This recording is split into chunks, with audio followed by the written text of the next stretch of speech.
गलत और सही जीव का स्वभाव है।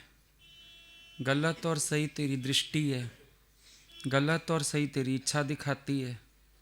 भगवान तो भगवान है, वो ना गलत होता है ना सही होता है। गलत और सही व्यवहार से तौला जाता है और भगवान व्यवहार में आता ही नहीं है। शरीर व्यवहार करता है, मन के स्वभाव वर्तते हैं, आत्मा कहाँ वर्तेगा?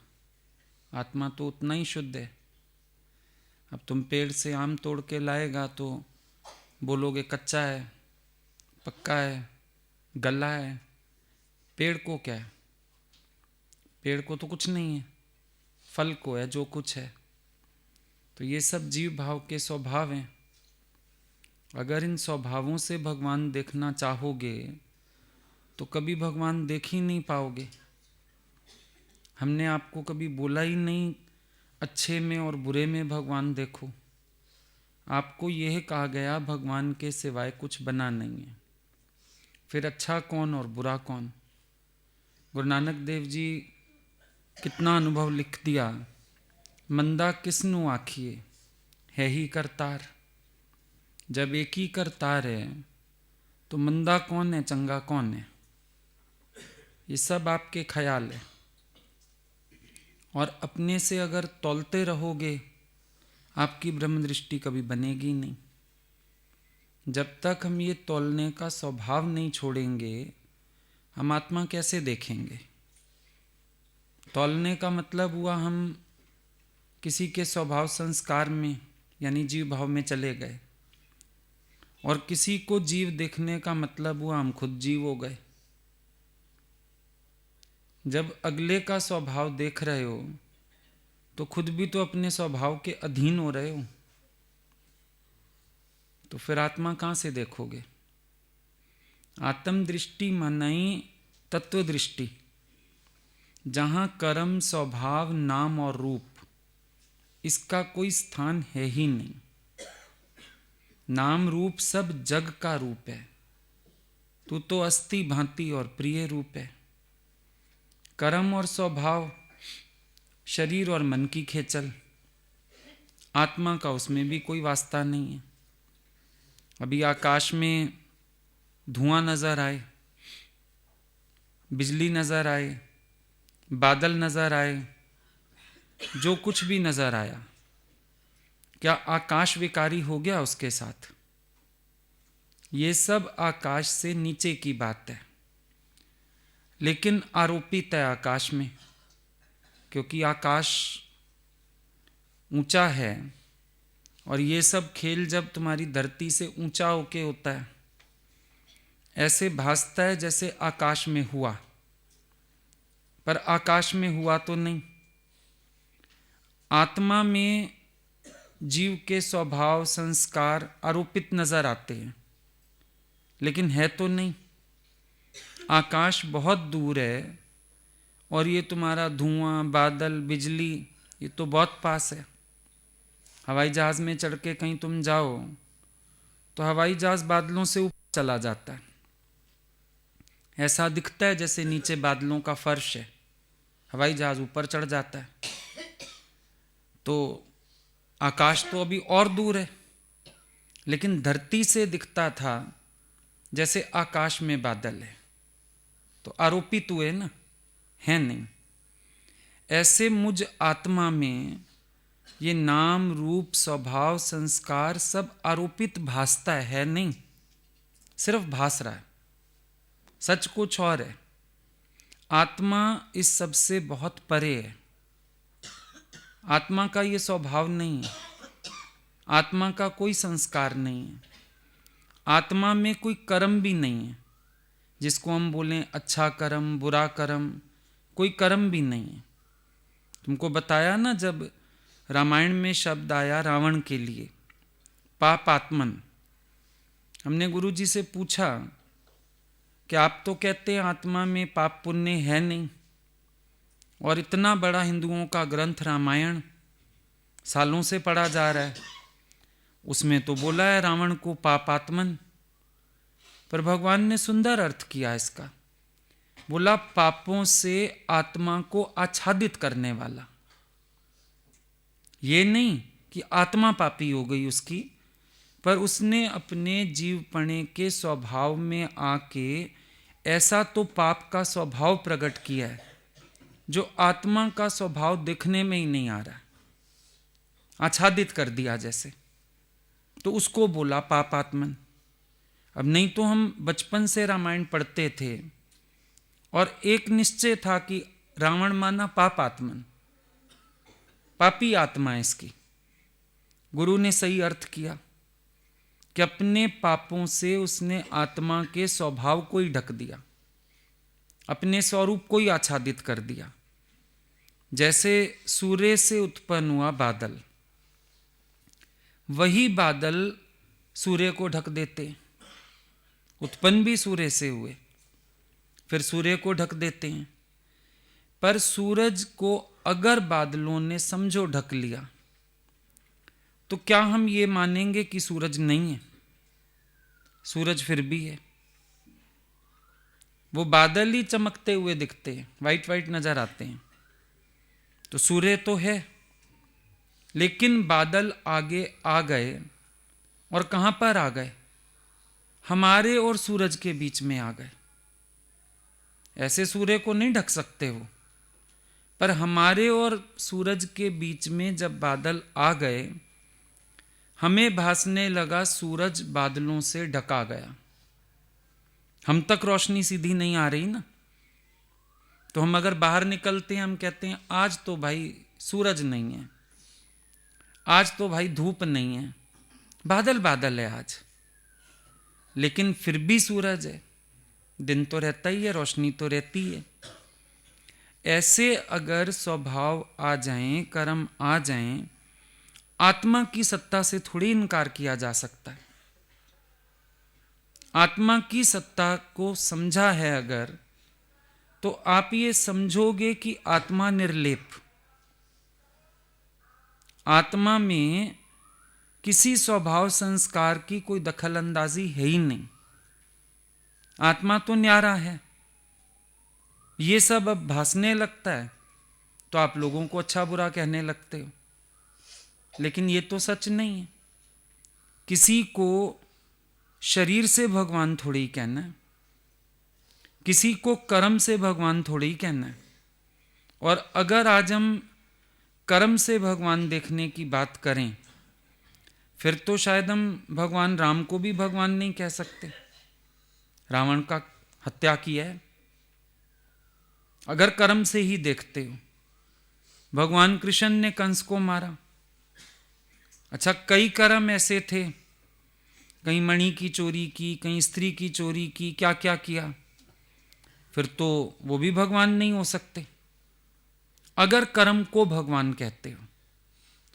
और जब आप भगवान का भाव करते हो और आप उनके लिए ये कहते हो कि ये तो उनकी लीला थी, तो कोई कर्म का दोष नहीं देते ना, अच्छा बुरा नहीं देखते, आप सीधा बोलते हो तो भगवान है। और अगर कोई उनके लिए गलत कहेगा तो आप कहोगे नहीं, भगवान जी के लिए ऐसा नहीं बोलते। तो क्या तुम अपने मन को ये नहीं समझा सकते कि भगवान जी के लिए ऐसा नहीं बोलते? है ही भगवान, कर्म तो पीछे की बात है। और फिर जिस कर्म को आप देख रहे हो, या जिस कर्म को आप गलत कह रहे हो, या जिस कर्म के कारण आप उनको भगवान कहने को तैयार नहीं हो, क्या आपको उस कर्म का मर्म मालूम है? जानते आप उस कर्म को? अब कृष्ण को लोगों ने आज भगवान कहना शुरू किया, उस समय तो उनके कर्म का मर्म नहीं पता था, बहुत गलत कहा गया। दादा भगवान ने सत्संग शुरू किया तो शुरू में स्त्रियां ही आती थी उनके पास। बहुत बदनामी हुई कि सारा दिन औरतों के साथ बैठा रहता है। और तो और छोड़ो, उनकी वाइफ को डिप्रेशन हो गया, बहुत बीमार हुई थी वो। कौन समझा दादाजी को? ये तो बाद में धीरे धीरे बात क्लियर हुई, ज्ञान का असर दिखने लगा, फिर सब लोगों ने माना कि दादाजी तो भगवान है। उस समय तो ऐसा भी हुआ कि जिनकी औरतें आती थी ना, एक दिन वो आदमी आपस में सलाह करके डंडे लेके एक दिन सत्संग में आ गए दादाजी को मारने, कि हमारी औरतों को खराब करता है। वो तो बैठ के उन्होंने सत्संग सुना तो शर्मिंदा हो गए कि दादा तो गीता पढ़ते हैं इतनी अच्छे से, ये तो गीता का ज्ञान बताते हैं, लेकिन आरोप तो आ गए, गलत तो समझ लिया लोगों ने उनको, पर बाद में बात क्लियर हो गई। तो आज दादाजी के उन सब कामों को हम लीला करके गाते हैं, भाई ये दादा भगवान की लीला। अब हम कहते हैं दादाजी ने खास अवतार लिया स्त्रियों के उद्धार के लिए, हमारे नजरिए बदले, शब्द बदल गए। शब्द कहां से पैदा हो रहा है? हमारे नजरिए से पैदा हो रहा है। आप अनुभव करो, आप जिस दृष्टि से किसी चीज को देखते हो वैसा ही तो भाव करके शब्द बोलते हो, नजरिया है ना। जब दादाजी को लोग नहीं समझ पाए तो कहते थे सारा दिन औरतों के साथ बैठा रहता है। जब उनको समझ गए तो अब लोग कहने लगे कि दादाजी का तो अवतार ही खास स्त्रियों के लिए हुआ। अब दादा अवतारी पुरुष भी हो गए, अब दादा उद्धार करने वाले भी हो गए, सिर्फ एक नजरिया बदलने से ना। तो जहां भी जो दिखता है आप अपना नजरिया बदल लो, आपको किसी के कर्म में डीप में जाने की क्या जरूरत है। चेंज योर एटीट्यूड, काम बन जाएगा। हम अपनी नजर बदलें, हम अपना नजरिया बदलें, हम काहे झंझट में पड़े हैं फालतू के। रोज तो कहा जा रहा है change your outlook, change your vision, वो काम करो। सारा दिन आपकी जो नजर दूसरों के कर्म में पड़ी है तो भगवान नहीं देखेगी, और भगवान देखना शुरू करो सबके कर्मों से ध्यान ही हट जाएगा, परेशानी नहीं आएगी, कोई दिमाग चलेगा ही नहीं उस तरफ। एक काम हो सकता है, या देखो लीला या देखो लीलाधारी। अब लीलाधारी पे नजर टिका लो, लीला से प्रयोजन नहीं रह जाएगा। और मान लो अगर दिखेगा भी कुछ तो भाई लीला नाम ही पड़ गया जिसका, बात खत्म हो गई। तो लीलाधारी पे दृष्टि क्यों नहीं टिकाते हो? आज आप सुनार की दुकान पे जाओ, वहां सोना ही सोना है, कैसी भी चीज है सोने की है, बड़े बड़े सेट भी हैं सोने के हैं, किलो किलो के, 2-2 किलो के। आप पूछने पे मजबूर हो जाते हो भैया ये रियल हैं? कहते हैं हाँ जी, मेरे यहां गोल्ड के सिवाय कुछ नहीं, आर्टिफिशियल थोड़ी लेके बैठा हूं। तो सुनार की दुकान पे सब सोना, कुम्हार के यहां सब मट्टी का, भगवान के यहां सब भगवान है। अपनी नजर को हमें ठीक करना है। जो बात भगवान ने लास्ट में बोली कि तुम अपने को बनाते जाओ, तो अपने को बनाने का क्या अर्थ है? अपनी नजर बनाते जाओ, अपने विचार बनाते जाओ, अपने एटीट्यूड ठीक करते जाओ। जब आपने अपने को बना लिया, आपको किसी से कोई वास्ता ही नहीं। ये तो जब तक हम अपनी नजर नहीं ठीक करते हमारा दिमाग दूसरों में लगा रहता है बिना मतलब के। अच्छा, उसका कर्म आपको कोई तकलीफ दे रहा है? चलो हम आपसे एक बात पूछते हैं, आप अगले के कर्म से उलझ रहे हो, लेकिन उसका कर्म आपको क्या कह रहा है? आप अपनी चाल चल रहे हो, अपनी जीवन जी रहे हो, अगला अपने से जी रहा है, हमें वास्ता ही क्या है किसी से? ध्यान दो, पूरे दिन में हमारा इंटरेक्शन बहुत कम होता है, हम अपने ख्यालों से टकराते हैं सबसे। पूरे दिन में अगर हम वॉच करें, हमारा बाहर दूसरे लोगों से कितनी टकराहट है? Rare, very rare. अब अपने कमरे में बैठ के कोई टीवी देख रहा है, तुम कुड़ रहे हो ना, सारा दिन टीवी देखती है, बुढ़ी को चस्का है, फलाना है, सास ही देख रही है मान लो, उसने तुमसे कुछ कहा नहीं, तुम्हारा कोई काम उसने करना नहीं, तुमने नाश्ता पानी दिया उसके बाद तुम्हें कुछ करना नहीं, फिर तुम क्यों बुरे बन रहे हो, क्यों परेशान हो रहे हो उसके कर्म से? टकराहट का स्वभाव मेरा हुआ ना। बाहर जितने लोग हैं उनसे हमारी टकराहट बहुत रेयर है। हम पूरे दिन में वॉच करते हैं, किसी से कोई वास्ता है ही नहीं। कितना वास्ता पड़ता है किसी से? बिल्कुल भी नहीं पड़ता, बहुत रेयर। और बाकी खेचल देखो मन की, इतनी टकराहट है, इतनी टकराहट है, कहां से आ रही है?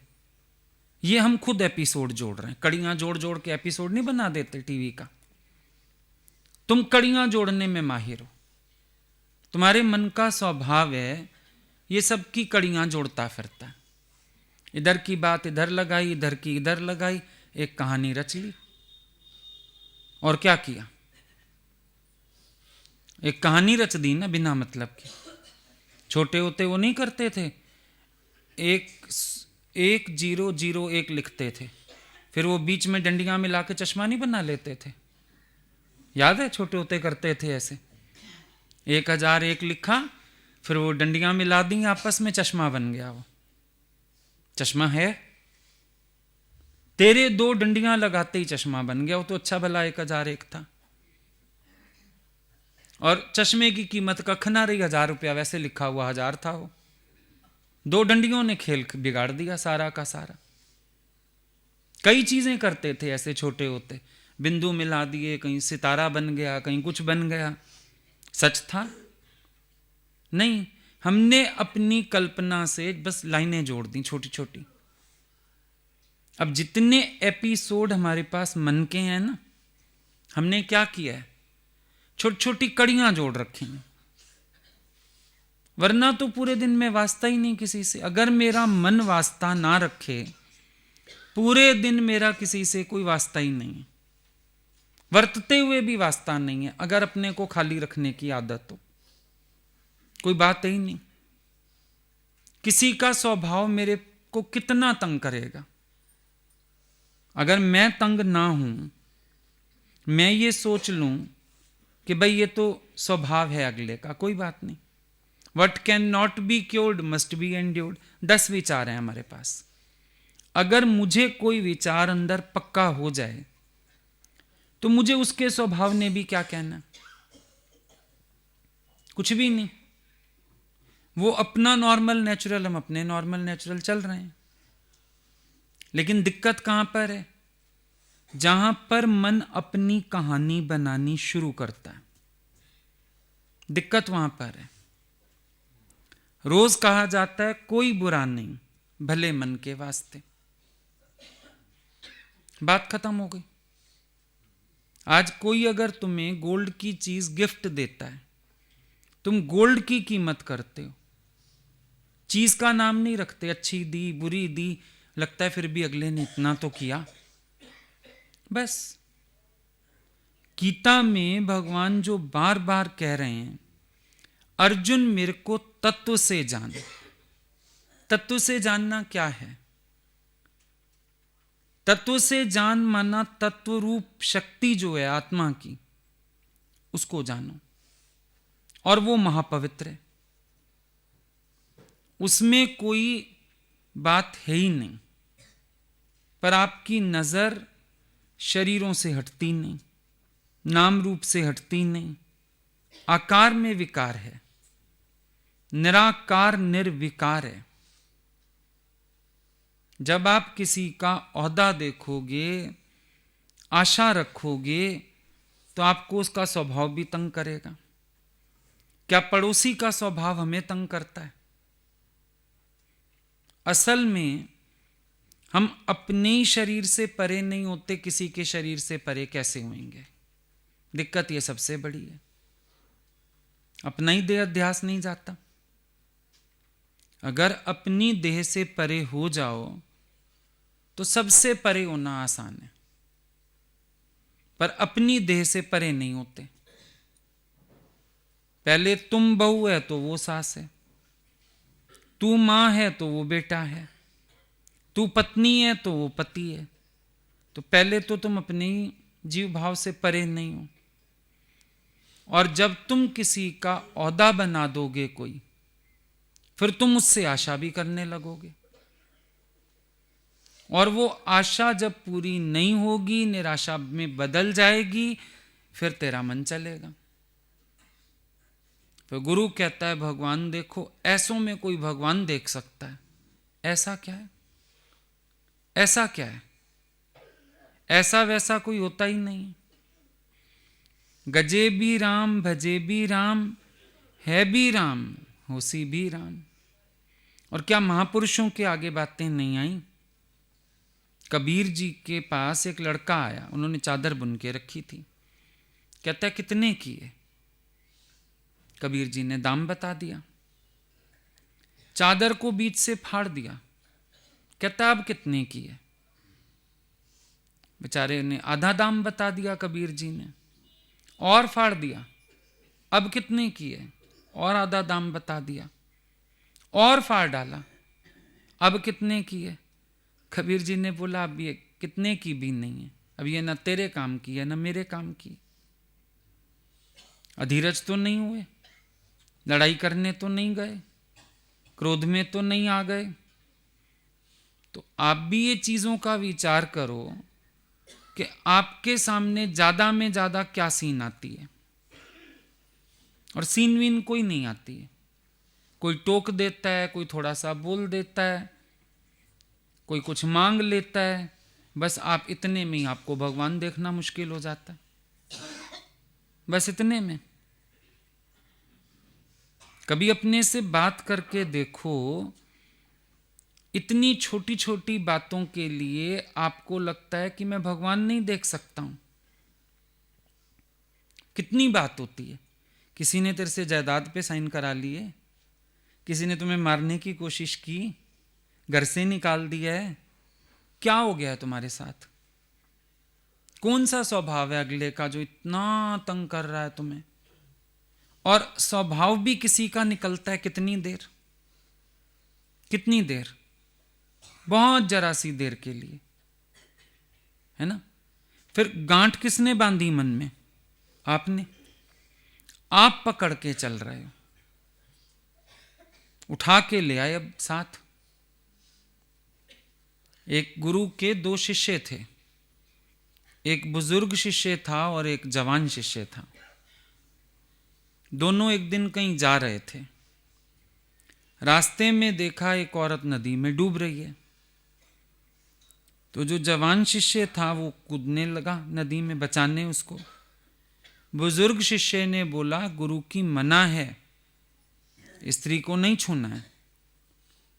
हम कैसे छू सकते हैं, हम कैसे कर सकते हैं, गलत हो जाएगी बात। पर वो लड़का कूद गया और बचा के ले आया उस औरत को, किनारे पे छोड़ दिया। अब जब पहुंचे गुरु के पास, तो जो वृद्ध सन्यासी था, बूढ़ा वाला, दौड़ता गया गुरु के कमरे में।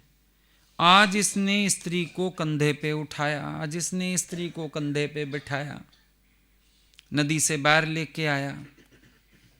गुरुजी कहने लगे वो तो कब से कंधे से उतार आया स्त्री को, तू उठाए फिरता है अभी तक, तू उतार दे कंधे से स्त्री को। तो जिसका स्वभाव, जिसकी बात, वो तो पता नहीं कब की खत्म हो गई होगी, लेकिन आप कंधे पे लाद के घूमे जा रहे हो। आप सारा दिन कंधे पे लेके चलते हो बेताल को, विक्रम बेताल आता है ना, विक्रम बन जाते हो और बेताल उठाए फिरते हो कंधे पे सारा दिन, और इस बेताल के ही प्रश्नों के उत्तर देते हो। ये बैठा बैठा पीछे कोई ना कोई क्वेश्चन करता रहता है, यही दिखाता है तेरी तो किस्मत खराब हो गई, तेरा तो फलान हो गया, तेरा तो ऐसे हो गया, तेरा तो वैसे हो गया। यही बोलता है सारा दिन, और कौन बोलता है? इतनी बड़ी बातें होती हैं क्या? फिर आप अपनी गलत सोच से हर बात को बड़ा कर लेते हो, तो खुद भी दुख पाते हो, सामने भी दुख देते हो, है तो कुछ भी नहीं। बातें सब इग्नोरेबल हैं, लीव इट।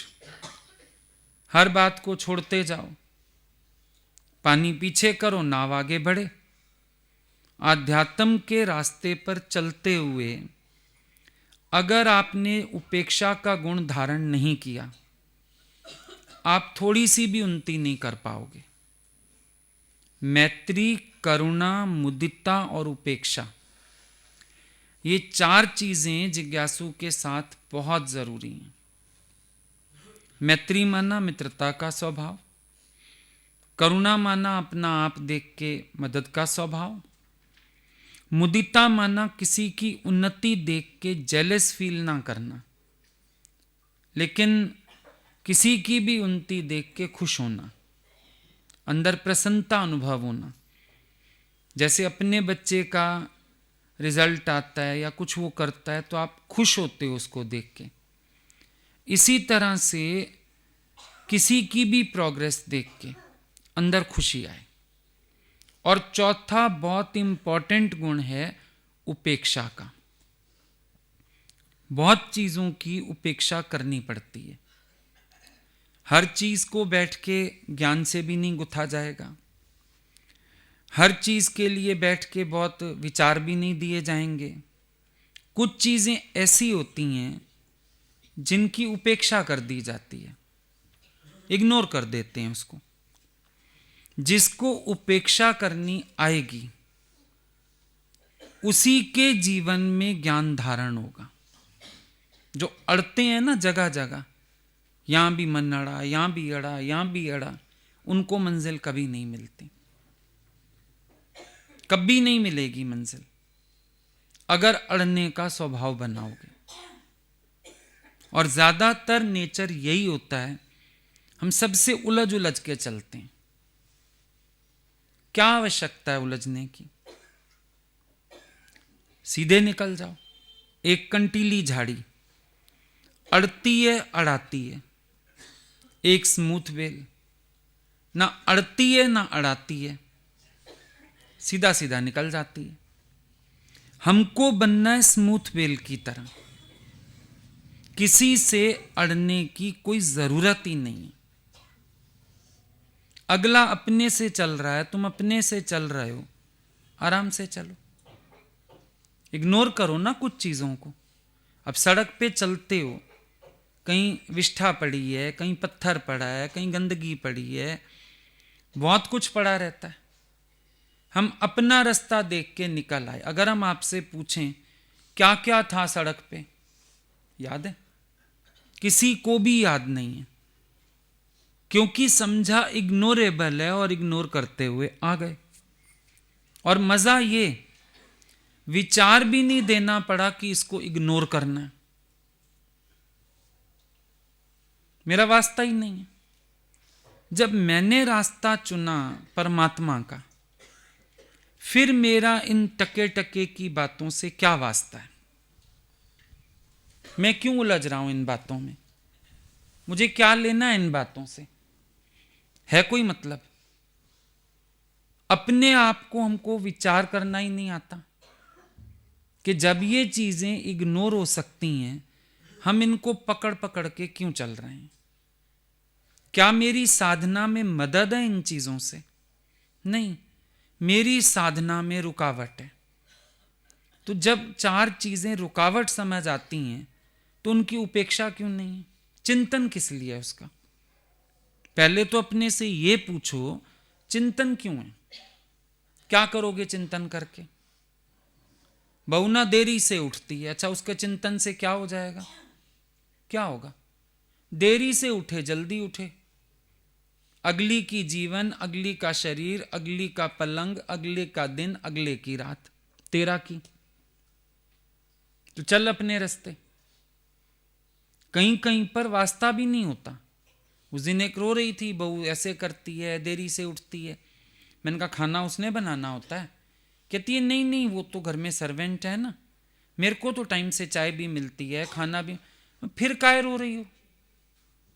स्वभाव से रो रही है। जब तेरे जीवन में कोई परेशानी आ नहीं रही उसके रहत से, तो इग्नोर करो उसको। ऐसे करना तो चाहिए। मैंने कहा फिर मेरे अनुसार तुझे भी तो ऐसे नहीं करना चाहिए, तू मान ले, खत्म कर कहानी। जबरदस्ती हम लोग अटके हुए हैं। अगला व्यक्ति अपने कमरे में भी क्या कर रहा है तुम्हें ये भी टेंशन है। महारानी टीवी देख रही होगी, है ही महारानी तो फिर टीवी देखेगी। महारानी टीवी देख रही होगी, अच्छा क्या करे, अच्छी बात है टीवी देख रही है, बाहर बैठेगी तो लड़ोगे दोनों, अच्छी बात है। वो अपना टीवी में मस्त है, तू अपने काम में मस्त है, चलो छोड़ो। पर ये पकड़न पकड़ाई खेलनी तुम बंद करो, तुम्हें बीमारी है, पकड़ते रहते हो, सबके स्वभाव पकड़ते हो और सबसे इच्छा रखे बैठे हो, ये ऐसा करे ये ऐसा ना करे।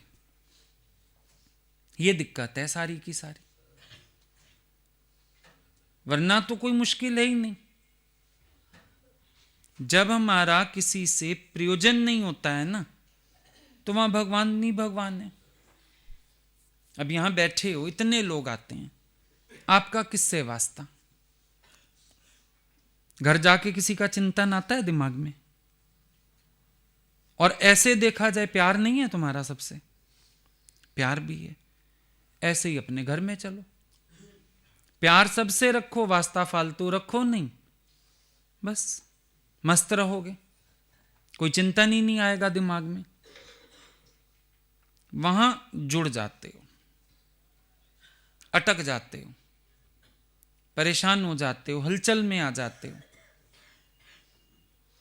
जबकि तत्व का निश्चय करने वाला कभी बाहर कर्म स्वभाव में जा ही नहीं सकता। एक बार निश्चय तो करो, एक ओंकार समझो तो सही। सब आकार एक परमात्मा ने धारण किए, बस बात खत्म हो गई। जब सबना जिया का एक कोई धाता, तो मैं वहां टिक जाऊं ना। जब धारण करने वाले को जान लोगे तो फिर नहीं जाएगा मन किसी के कर्म में। अपने में लौट आओगे तब भी नहीं जाएगा किसी के कर्म में मन।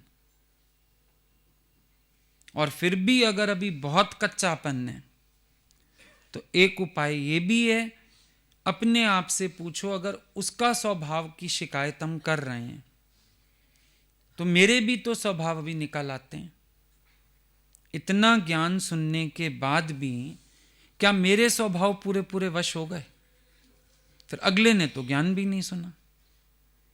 अगर उसका स्वभाव निकल आया तो क्या हो गया? यह भी एक विचार अपने को दिया जा सकता है ना, कि जब इतना ज्ञान सुनने समझने के बावजूद मेरे स्वभाव अटैक कर जाते हैं। रोज ही तो बात करते हो सब, स्वभाव तो निकल आता है, कारण आने पे फिर ऐसे तो ख्याल आ गया, आ जाता है ना।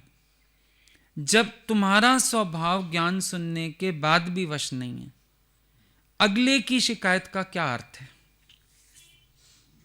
है कोई अर्थ अगले की शिकायत का? कि हम कहें अगले का स्वभाव गलत है, अगला ऐसे क्यों चलता है, वो ऐसे क्यों करता है? हमें ये सब कहने की अथॉरिटी है? हमें ये सब बात करने की आवश्यकता है?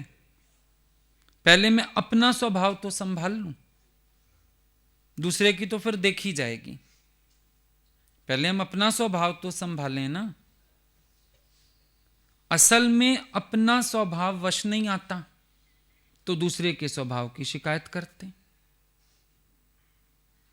कई लोग सत्संग में प्रश्न करते हैं। उस दिन एक जेंट्स ने क्वेश्चन कर लिया, वाइफ से तंग था, पूरा सत्संग मैंने समझाया। अब स्वभाव अपना, आसक्ति अपनी, वासना अपनी। अब नेचुरल है, अगली तो मुंह बनाएगी घर जाके कि भाई तूने भरी सभा में मेरी बेइज्जती करवा दी। अगले दिन चिट्ठी आई, मैं तो उससे माफी मांग रहा हूं, मैं तो उसके पीछे पीछे घूम रहा हूं, तलवे चाट रहा है उसके, काला मुंह है। तो प्रश्न क्यों किया था भाई? अब मुझे समझ आ गया कि स्वभाव उसका नहीं, इसका अपना स्वभाव तंग कर रहा है। जो एक दिन बीवी के सिवाय 1 घंटा रह नहीं सकता, दुखी करता होगा उसको भी, बार बार मार खाता होगा अपने स्वभाव की, आसक्ति वाला, वासना वाला, और क्या करेगा? जूते ही खाएगा ऐसे। लेकिन नाम लगा दिया दूसरे का। जब तुम कमजोर हो अंदर से तो दूसरा तो फायदा उठाएगा। जिन आदमियों के अंदर आसक्ति ज्यादा होती है, औरतें उन पे हावी रहती हैं। उनको मालूम है मेरे बिना तो इसका गुजारा नहीं, पांव की जूती बना के रखती हैं। और जहां आदमियों की विल पावर स्ट्रांग होती है, स्ट्रांग होते हैं अंदर से, वहां लेडीज डरती हैं कि आदमी तो परवाह ही नहीं करेगा मेरी। अब स्वभाव यहां से भी समझो, हमारा अपना स्वभाव हमें तंग करता है, हम कहते हैं दूसरे का स्वभाव तंग करता है। कभी कभी तो हम अपने स्वभाव की मार खाते हैं ना। दूसरे का स्वभाव थोड़ी कुछ कह रहा है, अपने स्वभाव की मार खा रहे हैं और नाम लगा रहे हैं कि दूसरा व्यक्ति मेरे को तंग कर रहा है, उसका स्वभाव मेरे को तंग कर रहा है, वो ऐसा बोलता है, वो ऐसा डांटता है। तो ऑब्वियस सी बात है, जब तुम इतना ज्यादा वासना के कीड़े बनोगे तो तुम्हारी हालत तो यही करी जाएगी। जब तुम इतने ज्यादा कमजोर हो, रह ही नहीं सकते एक चीज के बिना, तो तुम्हारे को यही दुर्दशा सहनी पड़ेगी। आप देखो कभी भी कौन सहता है? इंसान अपनी कमजोरियों के स्वभाव सहता है। जिसकी जो वीकनेस है वो अपनी वीकनेस के कारण कितनी मार सहन करता है। और एक व्यक्ति स्ट्रांग होता है, ज्ञानी क्यों नहीं सहता किसी को? क्योंकि वो अपने आप में स्ट्रांग है। और जो लोग वीक हैं कहीं पर भी, वो मार ज्यादा खाते हैं, उनकी वीकनेस मार खिलाती है।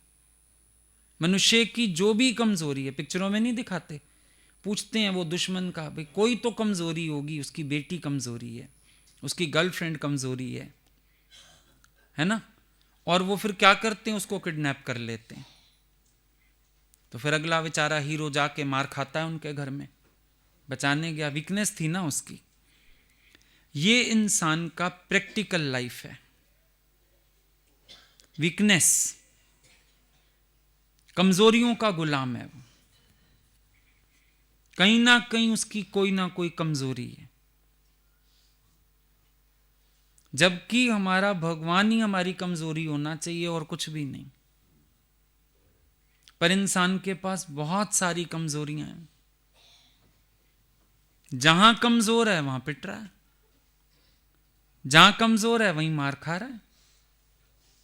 जिस चीज के लिए कमजोर हो, मैं इसके बिना नहीं रह सकता, मैं इसके बिना नहीं चल सकता, वही कमजोरी तुम्हारी परेशानी का कारण बनेगी।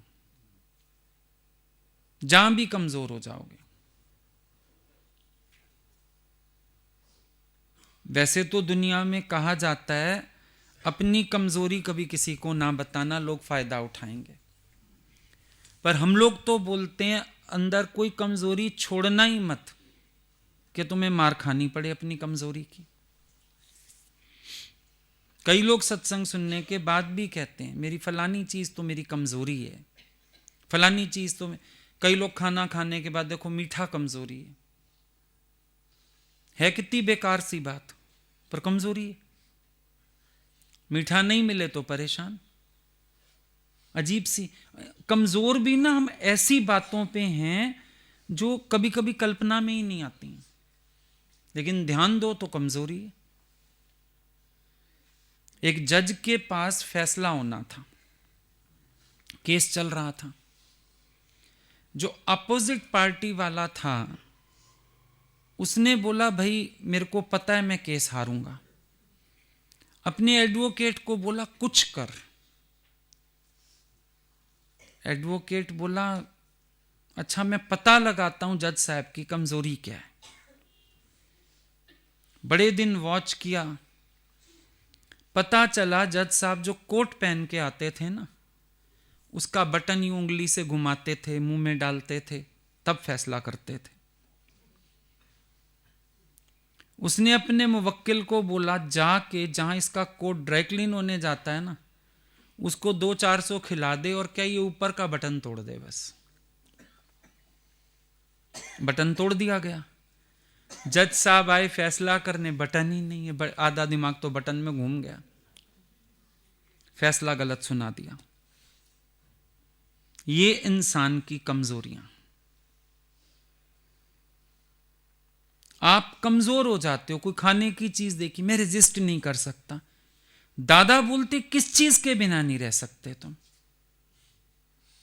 क्यों कमजोर पड़ते? कोई व्यक्ति होता है, पति है, पत्नी है, बच्चा है, कोई फ्रेंड है, मैं इसके बिना नहीं रह सकता। क्यों नहीं रह सकते? क्या दिक्कत है? क्योंकि तुम संग जोड़ लेते हो, संग दोष कर लेते हो। संग रहते हुए असंग क्यों नहीं रहते? असंग हो के रहो। अपने में आधार रखो ना, तो कमजोर नहीं बनोगे। वो नर्तकी थी राजा के यहां, वो रोज गाती थी, राजा तू क्या नहीं, राजा तू क्या नहीं। राजा ने बड़ी उन्नति की। फिर राजा का बैठा बेटा राजकुमार, नर्तकी भी बूढ़ी हो गई, उसकी बेटी आ गई जवान। पर वो कहती थी राजकुमार को, देख मैं क्या नहीं हूं, मेरे हाव भाव देख, मेरी कमर देख, मेरी लचक देख। राजकुमार पूरा उसमें आसक्त हो गया, राज्य ही खो बैठा, क्योंकि नर्तकी के ही पीछे पीछे घूमता था। नर्तकी कहती थी मैं क्या नहीं हूं। इसीलिए देखो, गुरु तुम्हें कभी नहीं कहता मैं क्या नहीं हूं, कहता है तू क्या नहीं है। गुरु तुम्हें तुम्हारा स्वरूप याद कराता है। गुरु तुम्हें ऊंचा उठाता है, तुम्हें जागृत करता है। दुनिया में सब तुम्हारी कमजोरी बन जाते हैं, सब। बेटा है तो वो तुम्हारी कमजोरी है, लाडला बेटा, कमजोरी है वो तुम्हारी। क्यों? वो कमजोरी कैसे हो सकता है? तुमने पैदा किया उसको, वो तुम्हारी कमजोरी कैसे है? तुम उसकी कमजोरी हो, क्योंकि उसको दोबारा जन्म कहां से मिलेगा? तुम तो और बेटा पैदा कर सकते हो, पर तुमने कभी ये सोचा ही नहीं। तुम कमजोर होके बैठ जाओगे, मेरा बच्चा चला गया, मेरा ऐसे हो गया। क्या मतलब है? कमजोर होने की बात क्या है इसमें? डिप्रेस होने की बात क्या है इसमें? पर तुम छोटी छोटी बातों पे कमजोर, और तुम्हारी कमजोरियों का फायदा बच्चे उठाते हैं। उनको पता है ना, तभी धमकी देते हैं, मर जाऊंगा, फलान कर लूंगा, घर से निकल जाऊंगा। तुम ना बेटा बाइक ले ले, ना बेटा फलानी चीज। कितनी गलतियां सहते हो, क्योंकि कमजोरी है वो तुम्हारी, और अगले को पता है मैं इसकी कमजोरी हूं, फायदा उठाता है। अब बताओ जरा, उसका स्वभाव तंग कर रहा है तुम्हें, तुम्हारा स्वभाव तंग कर रहा है? तुम इतनी कमजोरियां पाल के ही क्यों बैठे हो भाई? सारी चीजों को अपनी कमजोरी बना रखा है तुमने। क्यों बना रखा? अपना रूप पहचान समझ मन दर्शन, ये भगवान तुम्हारे ही स्वभाव तुम्हें मार खिला रहे हैं। वीक हो जाते हो हर चीज के आगे, रहा ही नहीं जाता। कईयों को घूमने का रस होता है, ऑफर कर दो तुम, बस फड़कने लगते हैं वो। झूठ सच करके कैसे करके जाना है, घूमना है, खाना है। इन चीजों की भी कमजोरियां। चाय के गुलाम होते हैं कई लोग, उनको जितने बजे चाय पीनी है उनको चाहिए, अगर चाय ना दो उनको, कहेंगे हमारा मगज फिरता है। सिगरेट के गुलाम, बीड़ी के गुलाम, शराब के गुलाम। इंसान अपने आप को इतनी चीजों का आधार दे चुका है कि अब अगर उसको कल्पना करने को कह दो ना जीवन की इन चीजों के बिना, तो उसको लगता है शायद मैं जी नहीं सकता। आधार दे दिए ना इतने, अभी लोग गए ना वहाँ शिमला विमला गए हुए थे, फंस गए जाके कहीं। अब दिल्ली वालों को तो खास आदत है, बिजली के बिना तो 1 मिनट नहीं है, लाइट जाती ही नहीं, चली जाए तो इन्वर्टर्स हैं, जनरेटर्स हैं। वहाँ 3 दिन लाइट नहीं, आंखें बाहर आ गई लोगों की, जिंदगी नर्क, जहां देखो बर्फ, जिंदगी नर्क। वैसे तो तरसते हो स्नोफॉल, पर स्नोफॉल तभी तक अच्छी है जब तक हमारा वो जो आधार है हमको जिन चीजों का, वो दिखती रहे सामने। एंजॉय नहीं किया, कितनों से पूछा, मैंने कहा एंजॉय किया, शुरू के 2-4 घंटे अच्छा लगा, उसके बाद तो लग रहा था यहां से निकलें कैसे, उसके बाद तो लगा क्यों आए, उसके बाद तो लगा फंस गए। जिन चीजों का आधार ले चुके हो उनके बिना जीना बड़ा मुश्किल। पता ही नहीं चलता तुम्हें तुम्हारी अपनी कमजोरियां कितनी सारी हैं, चलता है पता? बहुत परेशानी है कि तुम अपने आप में कमजोर हो कई चीजों को लेके,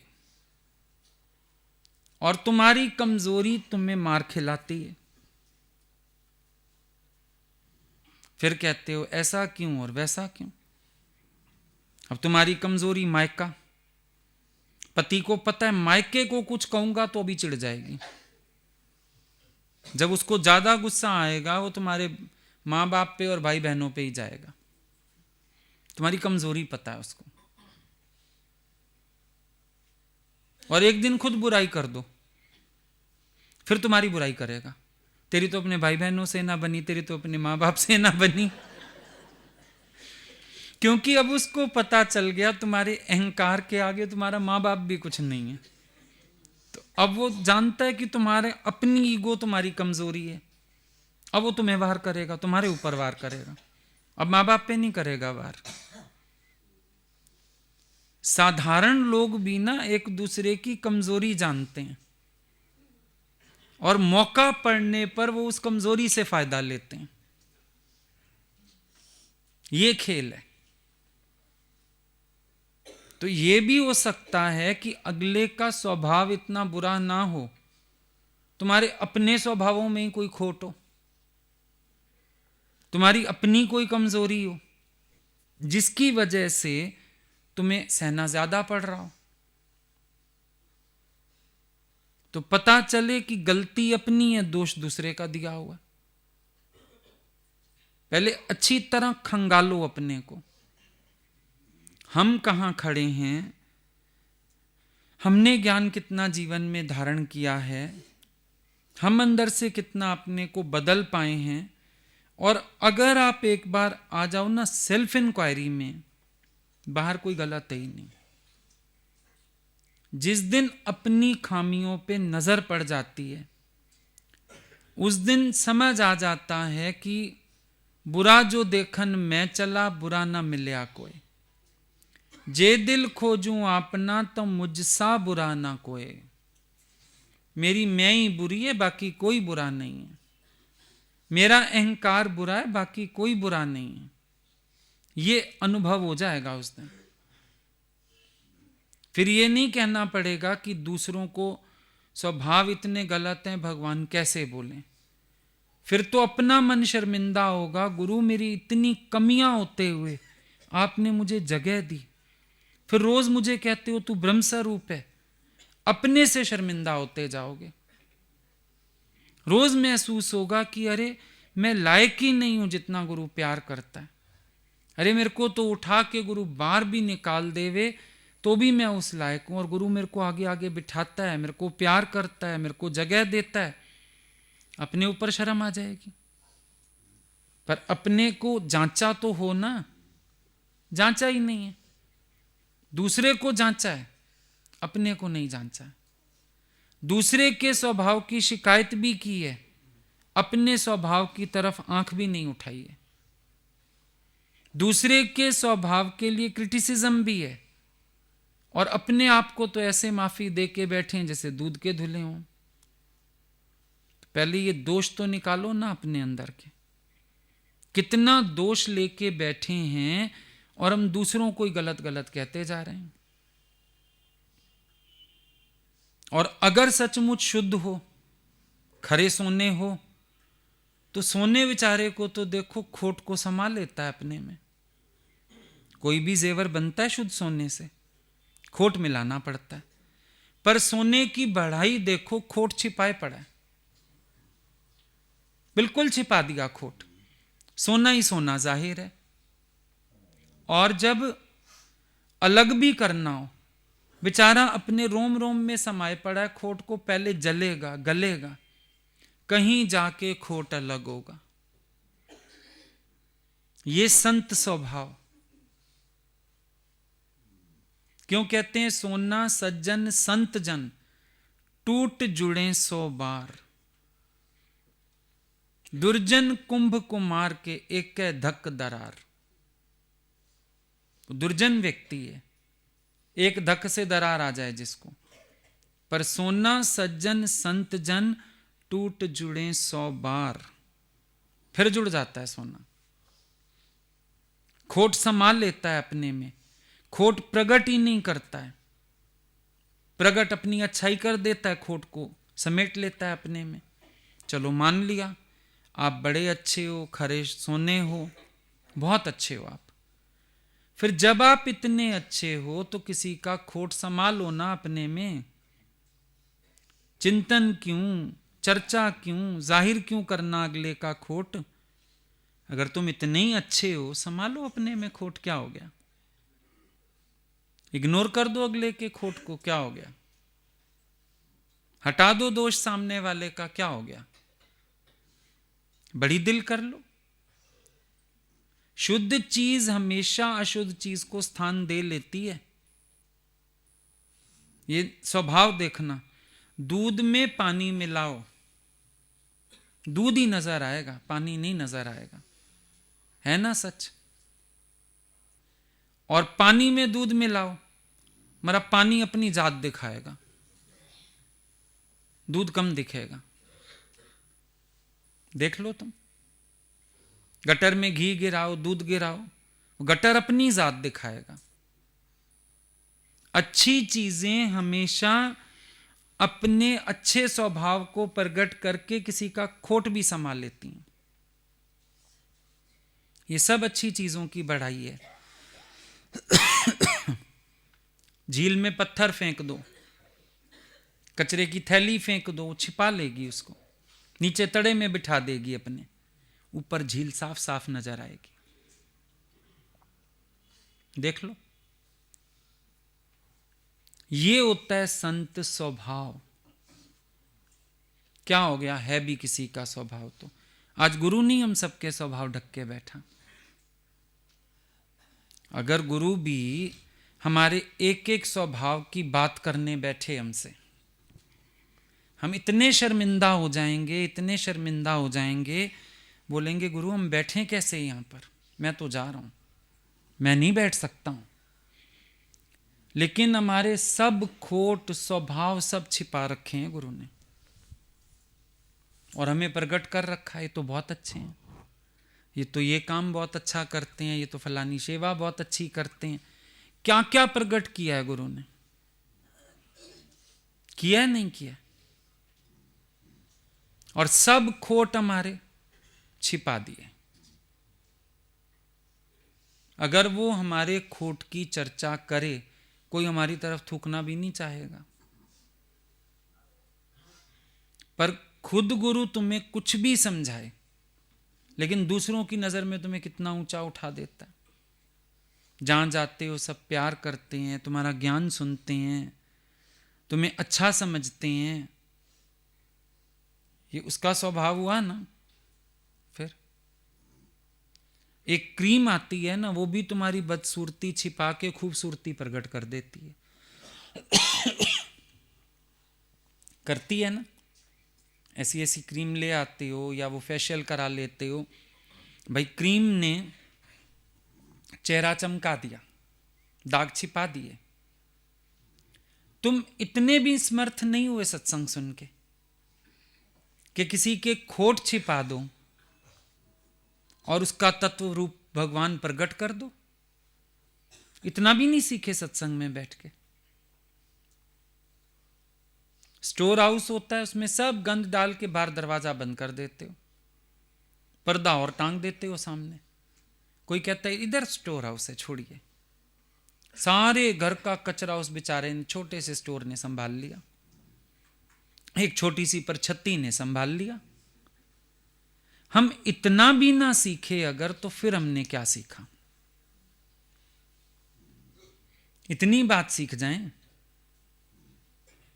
ज्यादा ना सीखो। चलो होगा स्वभाव अगले का ही गलत, तुम ढकना शुरू कर दो। तुम्हें गुरु ने कहा ना, रात की तरह पर्दा पोश हो जाओ, तुम पर्दा डाल दो, क्या हो जाएगा? फायदा ही होगा, नुकसान नहीं होगा। ऐब उघाड़ने सबको आते हैं, ऐब ढकने वाला बहादुर। किसी के ऐब को नजरअंदाज करके प्यार करने वाला बहादुर। और जहां प्यार होता है ना, वहां भगवान अपने आप दिखने लगता है। जहां प्यार नहीं है वहीं भगवान नहीं दिखता तुम्हें। जहां प्यार का भाव बन जाएगा वहां तो अपने आप ही भगवत भाव बन जाएगा, है ही भगवान। जिनसे प्यार है वहां भगवान देखना कठिन है, नहीं है ना? फिर भगवान देखना है तो प्यार करना शुरू करो। क्यों मन में मैल लेके बैठे हो? क्यों नफरत लेके बैठे हो? क्यों किसी के कर्मों का हिसाब लेके बैठे हो? संत की तरह पत्थर गिन रहे हो तो एक दिन खुद ही मरोगे। यमदूत लेने आएगा तुम्हें, कहेगा तूने पत्थर गिने तो तेरे को पाप पड़ेगा। वो गिनता था वैश्या के पास, ग्राहक कितने आए, गिन ले भाई ग्राहक।